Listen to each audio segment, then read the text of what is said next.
Je suis Patrick Tanguy, élu au JUC depuis 2008, maire depuis 2014.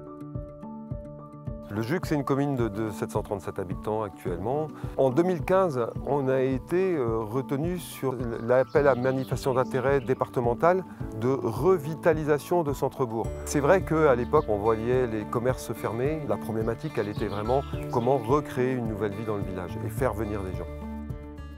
En 2015, on s'est associé au CAUE, Conseil en architecture, urbanisme et environnement, et ainsi qu'à Finistère Ingénieur et Assistance, pour un petit peu faire l'état des lieux.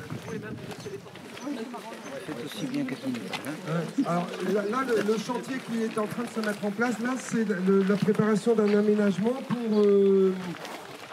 pour l'installation des cabanes étapes que l'on remettra en place. À l'époque, pour relier la mairie ou la salle socio au terrain de sport, il fallait faire tout le tour du bourg par la route. L'idée, ça a été de créer un passage entre la salle socio-culturelle et le parking du terrain de sport et de recréer des déplacements complètement différents dans la commune.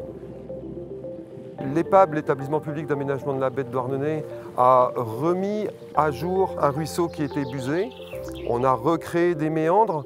Ça a aidé à retravailler la zone humide et à aider finalement la meilleure filtration de l'eau. Et cet espace-là, ensuite, on l'a aménagé tel qu'il est là aujourd'hui. On a également du matériel électrique avec une batterie dorsale ici. Là. C'est des trucs qui sont légers, qui permettent de travailler sans casque anti-bruit. La consigne à vélo, voilà. On a installé donc, vous avez tous les outils pour réparer votre vélo. Vous avez la vise et revenir sur le bourg par ce bourg.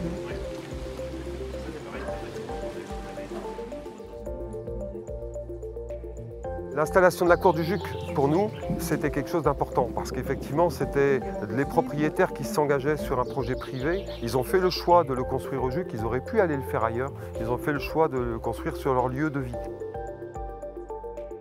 Et puis voilà, il y a eu quelques lourdeurs administratives. La mairie du JUC, monsieur le maire, est intervenu pour essayer de débloquer cette situation et voir comment on pouvait résoudre ce problème. Donc suite à ces échanges, on a pu enfin obtenir un permis de construire pour une certaine partie du bâtiment, mais pouvoir avancer aussi dans notre projet. Donc ça a été vraiment une grosse aide administrative et un soutien aussi psychologique puisqu'ils voulaient vraiment qu'on s'installe et ça nous a permis de continuer l'aventure. Nous, on les a un petit peu assistés aussi dans l'appel à projet région, de telle manière qu'ils aient un petit coup de pouce pour favoriser leurs investissements et soutenir leur activité.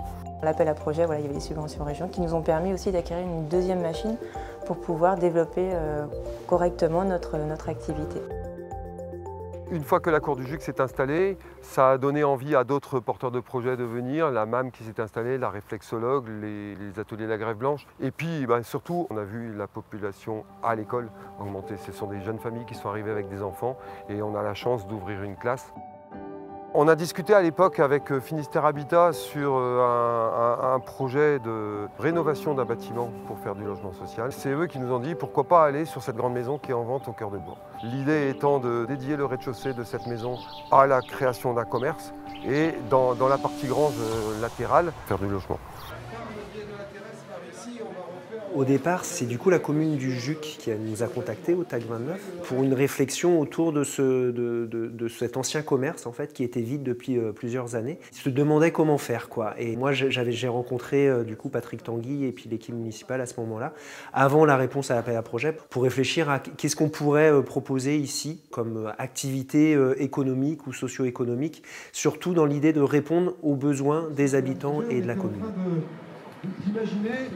Le projet aujourd'hui, c'est un projet de café-restaurant type bistronomique, une cuisine de qualité, mais avec ce qui a été aussi une condition sine qua non pour la commune, pour le projet, pour les habitants, de se dire qu'il faut que ça soit un lieu ouvert à tous, accessible. Donc ce sera aussi un lieu culturel où il y aura des concerts, a priori des pièces de théâtre, etc. On a fait le choix d'acheter des véhicules électriques qui sont reliés aux bornes de recharge en permanence et les bornes de recharge du syndicat d'énergie. Pour réserver les voitures, donc l'utilisateur va s'inscrire sur une plateforme, va réserver son véhicule pour le créneau qu'il recherche. Il reçoit un code. On a un système de boîte à clés qu'on appellerait, on aimerait bien les appeler jukebox. Notre service de boîte à clés va permettre de réserver 3 types de prestations.